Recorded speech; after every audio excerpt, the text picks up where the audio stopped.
Alors, camarades des peuples d'Afrique, citoyens du monde, mes chers frères et sœurs, on a tous vu hier Emmanuel Macron recevant en fanfare, il dit bien en fanfare, Zelensky. Frère, même le roi, même le prince Charles n'a pas bénéficié de ce genre d'accueil que Macron a réservé à Zelensky hier.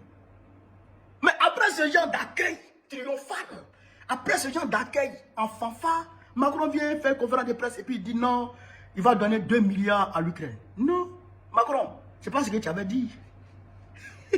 C'est pas ce que tu avais dit à Zelensky pour le faire venir à Paris. Vous les Européens, toi et puis Stammer là, le premier ministre anglais, c'est pas ce que vous avez dit à Zelensky quand Zelensky était à Kiev et qu'il devrait venir à Paris. C'est pas ce que vous avez dit. Vous avez promis des troupes à l'Ukraine, des troupes européennes pour aller sécuriser le territoire ukrainien. Aïe! Sécuriser le territoire ukrainien contre la Russie. Oh, Poutine avait dit, et il est sur sa position, qu'il ne veut pas voir l'ombre d'un seul soldat étranger sur le territoire ukrainien. Il ne veut même pas voir l'ombre. Et vous, c'est ce que vous aviez promis à Zelensky. Mais Zelensky est venu, au lieu de donner les hommes, tu donnes l'argent. Au lieu de donner les militaires, tu donnes les équipements militaires. Mais équipements militaires, tu donnes là. C'est ton grand-père qui va les tirer. Macron, arme tu donnes à Zelensky là. C'est ton grand-père qui va les prendre arme là pour tirer. Mais il ne comprend pas. On dit là-bas sur le front ukrainien là, il n'y a plus d'hommes. Poutine, Kobe, Kilti, eux tous là, ils sont finis. Il n'y a plus personne. Il y en a même qui pendent un fût et ils fuient le front. Il y a beaucoup qui ont mis dedans. Il y a certains qui sont allés se former en Europe et ils ont mis dedans et ils disent ils vont plus là-bas. Sur le front. Et quoi? Ils sont cherchés. Donc, Zelensky a besoin de troupes. Il dit qu'il a besoin de 100 000 hommes. Il dit qu'il a besoin de 100 000 hommes. Et vous les Macron, vous avez dit que vous allez lui donner 20 000 hommes.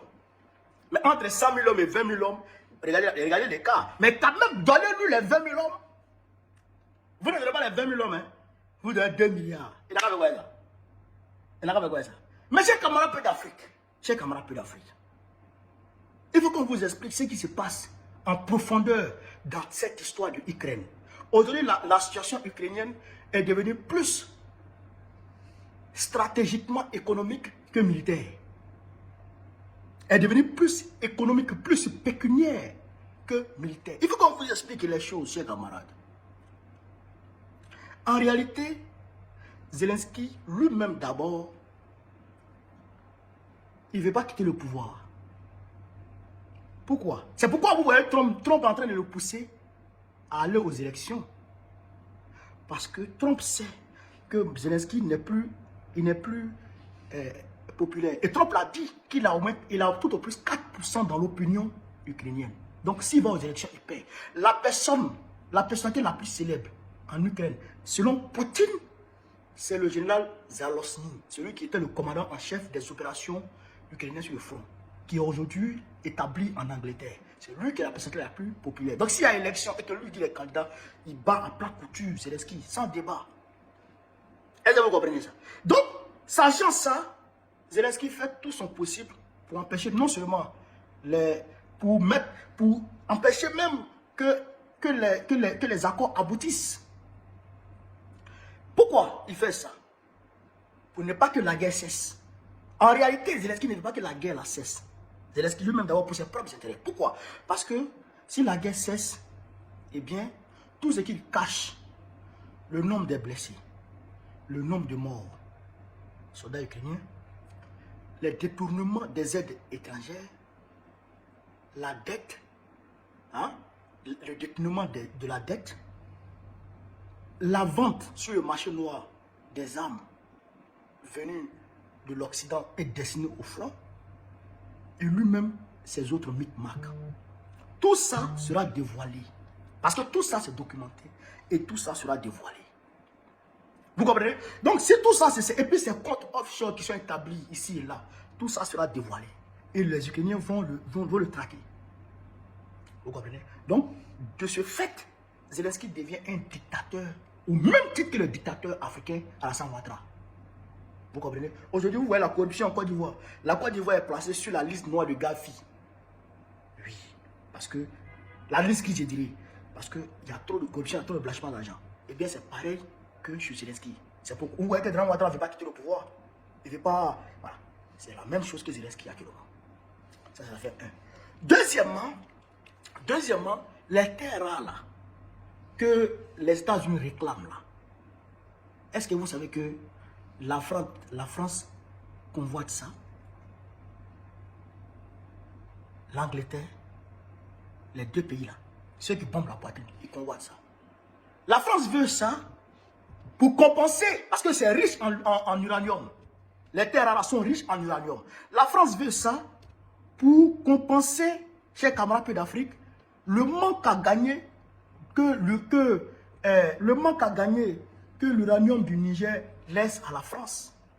Il veut combler le vide que l'uranium du Niger lui laisse.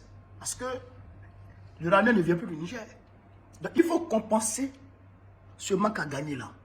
Et aussi, Macron a besoin du titane et du lithium pour son industrie d'armement. Parce qu'il dit en 2035 que les rafales seront équipées maintenant d'armes nucléaires. Est-ce que vous comprenez ça? Donc, de ce point de vue-là, Macron fait pression sur Zelensky. Avec que Zelensky ne cède pas à la pression des États-Unis. Parce que vous savez que Trump fait pression sur Zelensky afin qu'il rembourse leur argent. Trump dit qu'il n'a pas remboursé leur jeton, c'est 200 milliards. Depuis le début de la guerre, il a dit 200 milliards ou 500 milliards. Là. En tout cas, il dit lui là, Zelensky n'a pas remboursé leur jeton avec les terres rares.